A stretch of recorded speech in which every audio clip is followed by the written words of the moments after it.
किसी भी उपलब्धि को प्राप्त करना और उस उपलब्धि के लिए बचाए रखना, इन दोनों में अलग अलग प्रयास लगते हैं। वस्तु को प्राप्त करना, उसको प्राप्त करने के लिए जो न्यूनतम योग्यता है उसकी दरकार करती, तो प्राप्त करने के बाद उसका महत्व बचा रहे, उस महत्व को बचाए रखने के लिए भी कुछ अलग योग्यता प्राप्त रखते हैं।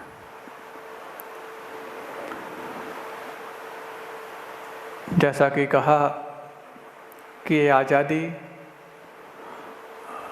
सत्ता का हस्तांतरण मात्र था, तो शायद हम आज़ादी को प्राप्त करने की योग्यता खो चुके हैं, इसीलिए वो सत्ता का हस्तांतरण रह गया, नहीं तो वो आज़ादी थी। और यदि उस आज़ादी को प्राप्त करने की योग्यता के साथ साथ उसको बचाए रखने की योग्यता, ये दोनों हमारी योग्यताओं में शामिल होती, तो शायद ये वाकई में आज़ादी होती। और यही आज़ादी थोड़े हमारे व्यक्तिगत तौर पर आती तो कर्मों से आज़ादी के लिए भी वही अनुभव काम करता। देश की आज़ादी और कर्मों से आज़ादी, इन दोनों में बहुत ज़्यादा विशेष अंतर नहीं, क्योंकि देश को गुलाम भी हमारे प्रमाद ने ही बनाया था, तो कर्मों से गुलाम भी हम अपने प्रमाद के कारण ही बने। प्रमाद का मतलब सिर्फ वो नहीं जो नींद के समय आता है,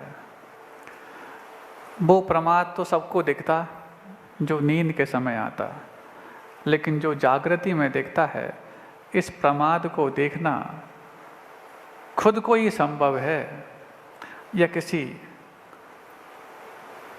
प्रज्ञ पुरुष को देखना संभव है।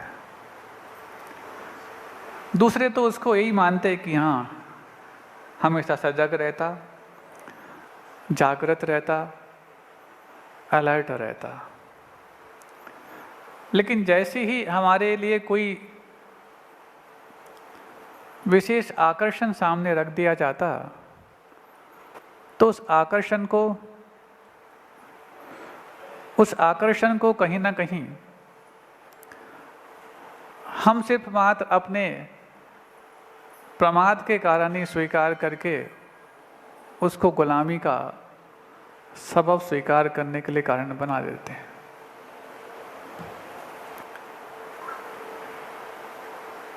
और धीरे धीरे करके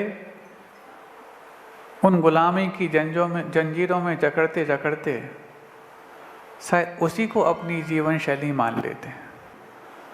उससे भी बड़ी समस्या तो ये है कि उसी को हमने आज़ादी और आम जीवन शैली मान रखी है। और जब तक व्यक्ति अपने आप को किसी चीज़ से जकड़न महसूस ना करे, तो कभी भी उसको वो छटपटाहट भी ना हो जो गुलामी के रहते हुए उसको होनी चाहिए। आप लोगों को भी जिन कर्मों से जकड़े हुए अनंत काल हो गया, उसी को ही एक दिनचर्या मानने का मिजाज हो गया। कोई महसूस नहीं करता कि हम कर्मों से जकड़े हैं, और महसूस करे भी तो अपनी दास्ता बताए किसको, क्योंकि सभी कर्मों से जकड़े हुए हैं। तो मान लिया जाता है शायद यही जीवन है और यही जिंदगी है। लेकिन ये जिंदगी है कि हमारी ही करतूत जो कर्मों के रूप में थी, उस कर्मों की दरिंदगी है। ये भेद हम बहुत तब कर पाते जब बहुत अपेक्षा से विपरीत कोई कष्ट को पाते हैं। जो कष्ट हम अपेक्षा के अनुसार पा रहे हैं उनको भी हम मानते कि इतना तो हो गई होगा।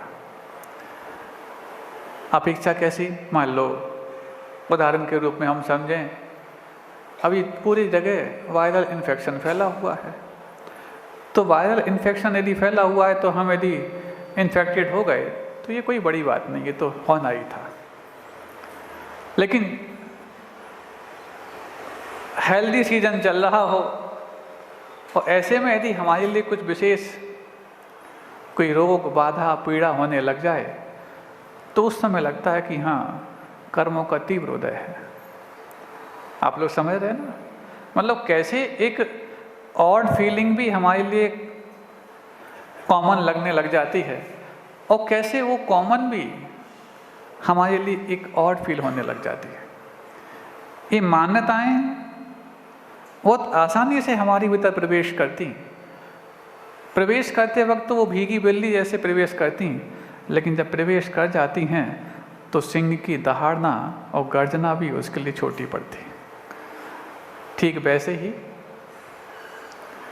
जब गुरु जी का आहार होता तो उस समय जो बाहर गेट कीपर खड़ा है उससे कोई भी श्रावक ऐसे बिल्कुल निवेदन करता कि शायद गुरु जी से बढ़ के गुरु तो वही है, और जैसे ही अंदर पहुंच जाता और दे लेता और उसको बाहर निकालने की बात आए तो ठीक ऐसा लगता है कि इससे बड़ा कोई सिंह वृत्ति वाला कोई दूसरा नहीं हो सकता। ऐसे ही मान्यताएं और धारणाएं हमारे भीतर इतनी कोमलता से प्रवेश कर जाती हैं और हमारे उस सॉफ्ट कॉर्नर को जर्क करती, और जब वो उसको जकड़ लेती तो फिर तुम्हें कितना भी पुरुषार्थ करो आसानी से बाहर नहीं होती। ये देश भी लगभग धीरे धीरे उन हमारे भीतर सेंध लगाती हुई मान्यताओं का गुलाम होता चला गया, और ये शायद गुलाम 47 के पहले कम था, 47 के बाद ज़्यादा हो गया। क्यों? 47 के पहले तो फिजिकल गुलामी थी, 47 के बाद जो गुलामी है वो एथिकल और डिजिटल गुलामी है।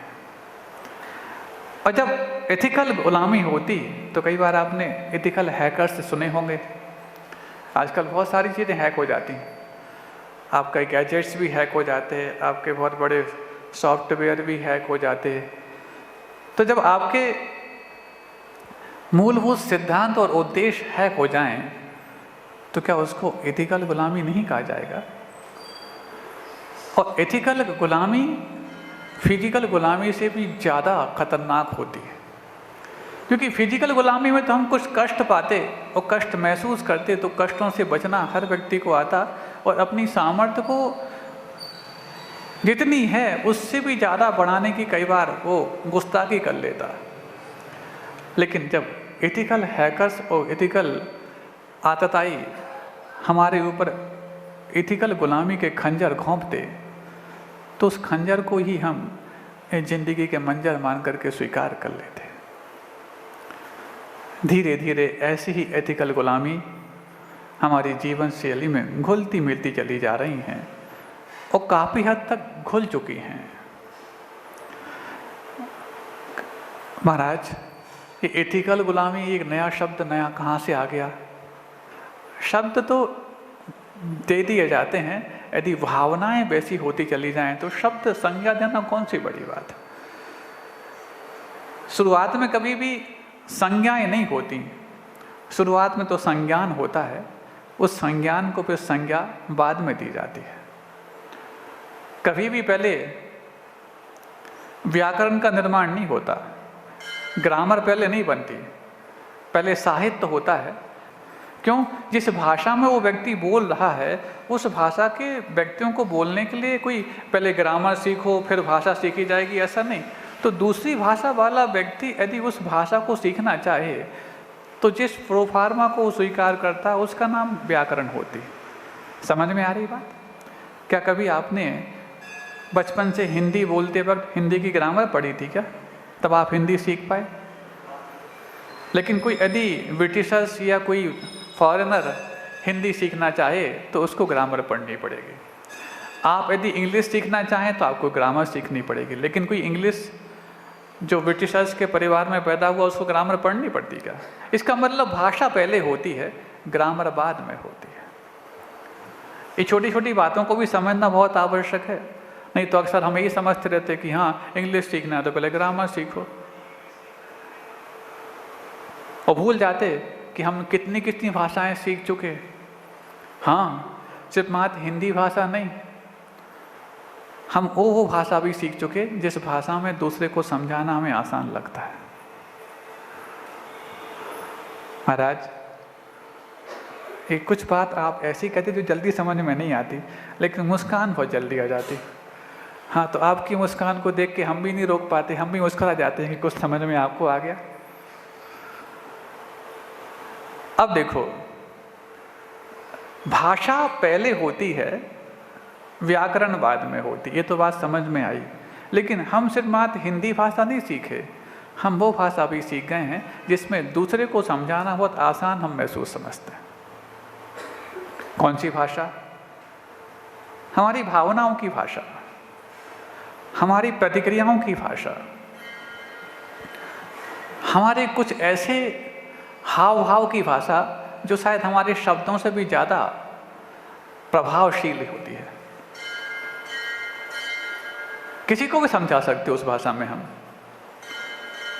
घर में यदि कोई व्यक्ति हमारे हिसाब से ना चल रहा हो तो शब्दों से ज़्यादा मौन से काम चलता है, और मौन से भी ज़्यादा खामोशी से काम चलता है। महाराज, मौन और खामोशी में क्या अंतर है? बहुत बड़ा अंतर है। कई बार मौन में तो आप लोग फिर भी हूँ हाँ कर लेते रहोगे, लेकिन खामोशी में तो इतनी बड़ी संकल्प शक्ति होती है कि कोई तुमसे हूँ हाँ तो बहुत दूर की बात है, संकेत भी नहीं करवा सकता। इसी का नाम खामोशी। और वो खामोशी इतनी शोर शराबा करती है कि शायद कोई कान में तुम्हारे क्या बोलते हैं साउंड बॉक्स भी लगा दे तो इतना तुम्हें तकलीफ नहीं होगी जितनी कि उस खामोशी की भाषा को सुनकर के तुम्हें तकलीफ होती कि नहीं होती? ये खामोशी की भाषा आपके शब्दों से भी ज़्यादा खतरनाक होती है।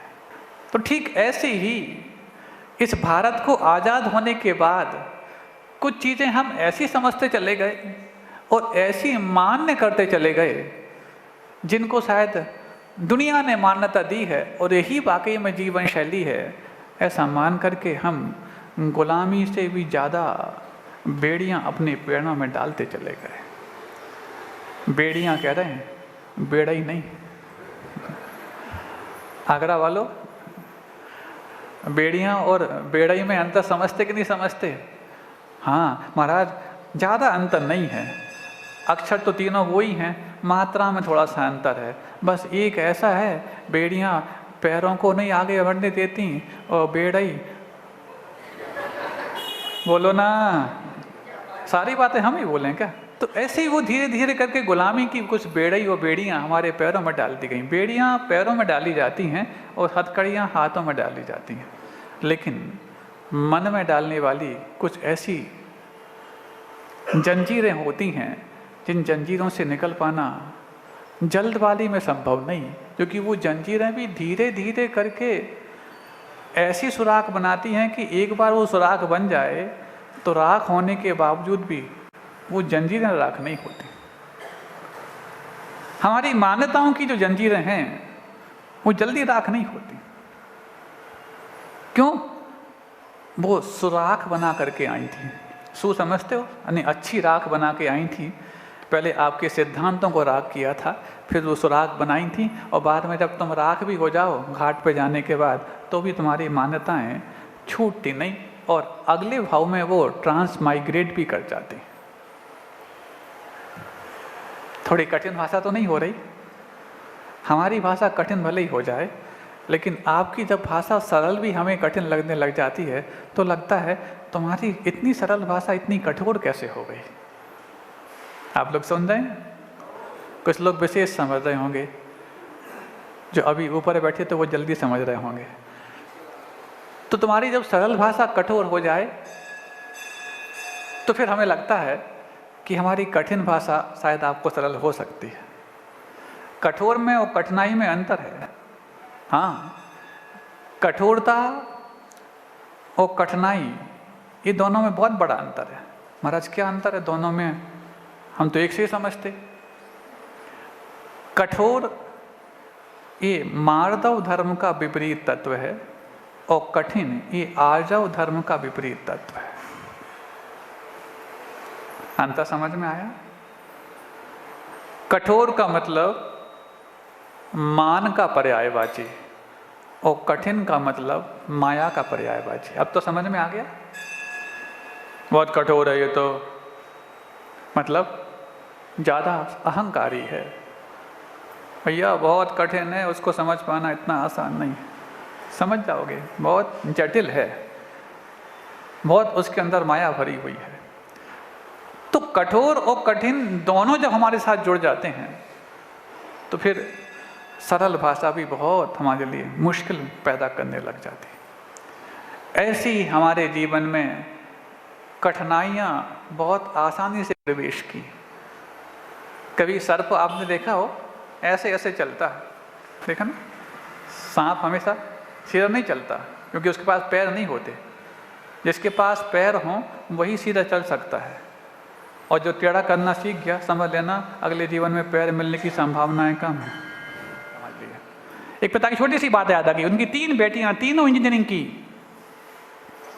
तीनों इंजीनियरिंग की। संस्कारवान पिता, बेटियां भी संस्कारवान, तीनों शादी की उम्र की हो गई। सत्य घटना है, हमारे पास एक केस आया था, उस समय की बात है।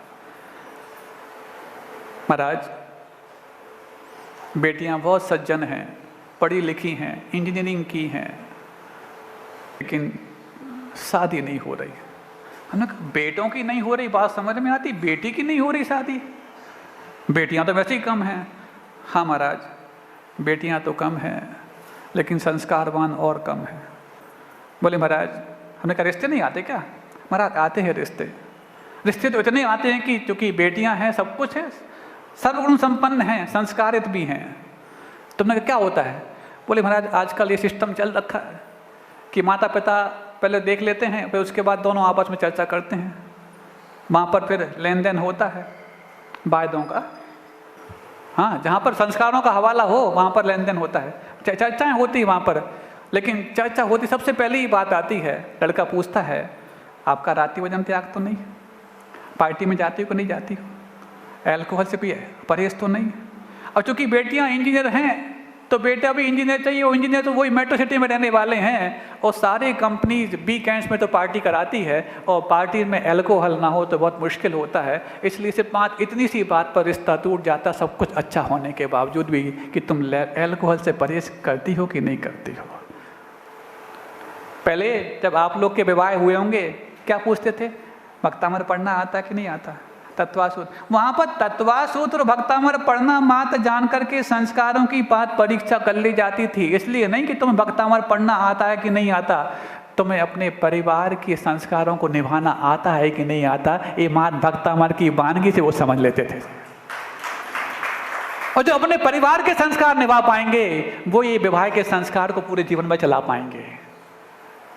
और हम समझते थे अब तो भक्ता अमर नहीं पूछते, अब तो सिर्फ ये पूछते हैं कि तुम पार्टी में जाते कि नहीं जाते, अहिंसा परमो धर्म की।